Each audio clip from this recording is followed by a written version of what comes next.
Para hablar de un nuevo estreno de cine nacional, ya va por su segunda semana en cartel, dimos cuenta de él en el momento que se estrenó. Estamos hablando de Preso, el documental de la realizadora Ana Tipa, que cuenta la historia de Miguel, que por un lado está ayudando a construir una prisión, como obrero en la construcción, y por otro lado hay un juego allí con el título, porque está, bueno, de alguna manera preso de una situación muy particular. Bueno, estamos viendo justamente un poco las imágenes porque está bueno mostrarlo a modo introductorio. Ana nos va a contar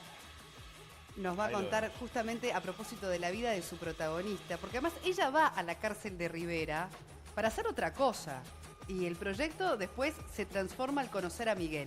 Bienvenida, Ana, ¿cómo estás? Ana Tipa, hola, ¿qué tal? Placer. ¿Cómo están? Muchas gracias por la invitación. Muy interesante lo que propones, porque vos decís es una película de no ficción, ¿verdad? Que no es lo mismo que un documental. ¿Haces ahí una diferenciación o no necesariamente?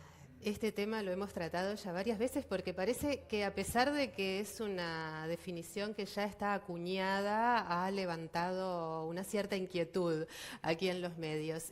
No es exactamente lo mismo que un documental. Es una forma de definir un trabajo que también es un trabajo documental. Pero, ¿qué pasa? Distinguimos entre ficción y realidad, ¿verdad? Una película de ficción es una película que ficcionamos en la que los realizadores inventan todo o con una ayuda de un equipo. En este caso, nuestra materia prima es la realidad, ¿verdad? Pero la realidad no es lo que después tenemos en la película. Una cosa es la realidad y otra cosa es una película. Por eso esto se llama no ficción. ¿Se entiende algo? Me estoy poniendo muy técnica. O sea, acá tenemos un universo que es real, preexistente, un personaje que existe. Sin embargo, hay que hacer una puesta en escena de ese universo. Esa es la parte quizás también más complicada. En ese sentido, ¿cómo fuiste tú que le trasladaste a Miguel la inquietud para contar su historia? Bueno, efectivamente sí, porque ya viajé a la cárcel de Cerro Carancho de Rivera en aquel entonces con una intención que era buscar algún tipo de historia en ese lugar que tenía algún atractivo, por lo menos visual y sonoro desde el punto de vista cinematográfico, ya que había la construcción de una cárcel. Y como lo que me proponía en aquel entonces era contar historias sobre la relación entre las personas y los espacios que construimos y que también después habitamos, cómo construimos prácticamente nuestra propia vida, nuestra propia existencia, entonces me encontré con Miguel, que me contó estar en una situación particular en ese momento, y esa situación me remitió un poco a lo que pasaba en ese entorno, ¿verdad? Es fuerte lo que te cuenta Miguel en ese momento, ¿no? Porque en definitiva esto se puede revelar. Miguel lo que te confiesa es tener una doble vida, dos familias, podemos decir. No fue tan así, ¿eh? No fue tan así. Bueno, no fue tan así. ¿Cómo fue? Contanos tú cómo fue. No, Miguel me contó que se encontraba en una situación difícil, que estaba viviendo un proceso en el que muchos aspectos de su vida sentimental y familiar estaban cambiando, pero bueno, evidentemente no me contó exactamente qué era lo que estaba pasando. Sin embargo, tuve la sensación y tuve la intuición de que se estaba desarrollando una historia desde el punto de vista humano muy interesante, que quizá nunca se había contado con estos medios del cine, de la no ficción o del documental, que quizá siempre se ha tratado más desde la comedia, ¿verdad? ¿Qué sería la transición de un estado a otro? Sí, a ver, más que la transición de un estado a otro, la película lo que cuenta es cómo Miguel resuelve su situación en la que él se encuentra y se siente atrapado, porque él no se encuentra cómodo en esto, bueno, que él mismo ha provocado, digamos. Claro, es una situación amorosa. Dos núcleos familiares. Sí, hay dos núcleos familiares, sí, decididamente. Entonces Miguel se encuentra, digamos, incómodo en esa situación y desea de alguna forma salir de eso. Entonces, ¿qué contamos? ¿Cómo hace este hombre para salir? Y el paralelismo con la cárcel, porque recién resaltabas eso, te interesaba también construir como una metáfora, ¿no? De lo que es estar siendo obrero, digamos, de esa obra que es la cárcel de Rivera, y en tanto también obrero de su propia vida o de ese conflicto, por lo pronto. Exactamente. ¿Cómo estableces allí el vínculo y cómo lo transferís a la imagen, a la filmación? Bueno, en ese sentido debo decir que fue la parte más grata, porque Miguel tenía una característica que me gustaba muchísimo, que era una verdadera pasión por la construcción. Miguel no solo trabajaba como obrero, en este caso en la cárcel de Rivera, él ya había trabajado en muchísimas más obras, como el Estadio de Rivera, incluso acá en Montevideo, en el shopping de Punta Carretas, por decirte algo, y siempre lo hacía con una verdadera pasión, se sentía orgulloso de ver el resultado de sus obras, y esta pasión por la construcción hacía que él también en sus casas también pusiera todo su esfuerzo físico y mental y económico para mejorarlas. Entonces esa metáfora estaba al alcance de la mano. Un hombre que buscaba, por un lado, salir de una situación de esa cárcel que lo veíamos construir, y por el otro que ponía todo su esfuerzo en mejorar su vida, ¿verdad? A través de su pasión. También la película de alguna manera plantea un tema tabú en la sociedad uruguaya actual, que tiene que ver también con ese tipo de vínculos, que quizá haya gente que los tome como algo naturalizado y digamos que sea una forma que...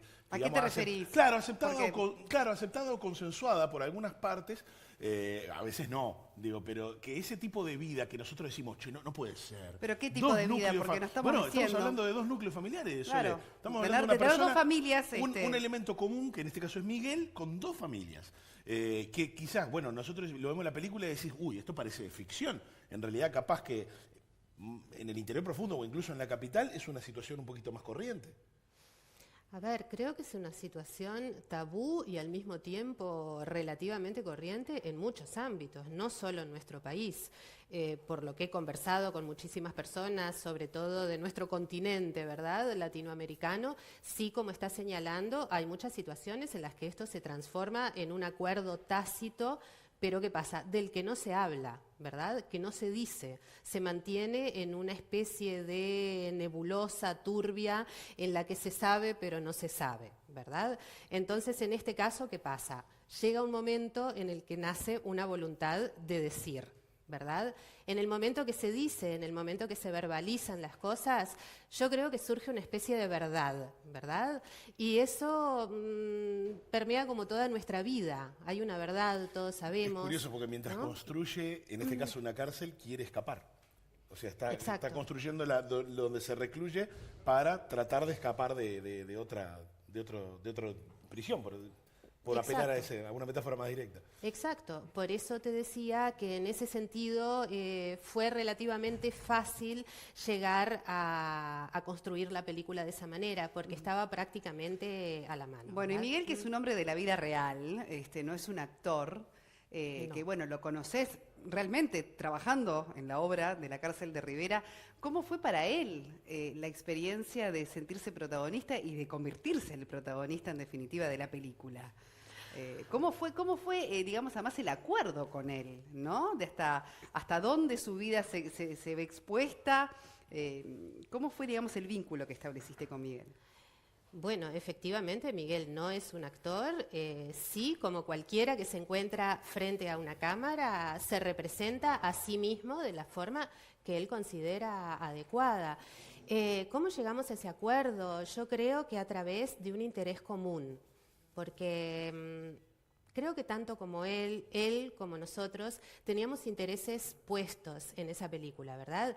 Su interés era, creo que también quizá había algo estético en lo suyo. Le interesaba esto de la construcción de una película. Llegamos a hablar de ese tema. Vos estás acá construyendo con materiales, con ladrillos, con cemento, etcétera, y mira, nosotros con todo esto que estamos captando de tu vida vamos a construir un relato que va a ser este periodo de tu vida. Y eso a Miguel le interesó. Y fue ofreciendo testimonios, ¿verdad? Además de que vos lo seguís, digamos, un poco en su rutina. Un poco, bastante, porque me preguntabas cómo fue para él. Sí, sí. Creo que tuvo momentos de satisfacción, o sobre todo que los está viviendo ahora, estos momentos de satisfacción de ver que todo aquello tan pesado... Claro, y a momento veces, de fastidio. Evidentemente, porque imagínate que cuando hacemos este tipo de trabajo, a veces pasamos 12 y 14 horas encima de esta ¿Vos gente. te imaginás? No. La verdad que Pero No, después el ¿verdad? resultado parece no, que lo vale. Yo simplemente apelando al poder de síntesis de Ana, pero me imagino que en el hacer público y visible su relato hay una forma de redención también de Miguel. frente al mundo en general, frente a su entorno. Creo que sí, y creo que él también, desde su lugar, también lo intuyó, como me pasó a mí, que intuí que había una historia muy interesante para contar. Miguel también intuyó que a través de todo este relato, a través de todo este trabajo tan largo y tan sufrido, había un camino de redención, creo que se puede llamar así. Y si ustedes quieren sacar sus propias conclusiones, Está en hay que cartel. verla. Hay que ir a verla. Preso. Hay que ir a verla. Por Preso. lo pronto la tenemos en exhibición todavía por un tiempo. La tenemos ahora a partir de mañana en Cinemateca Positos por 2 semanas. Perfecto. Bueno, agendárselo. Totalmente. Gracias, Ana. Un placer. Muchas Gracias a gracias. ustedes.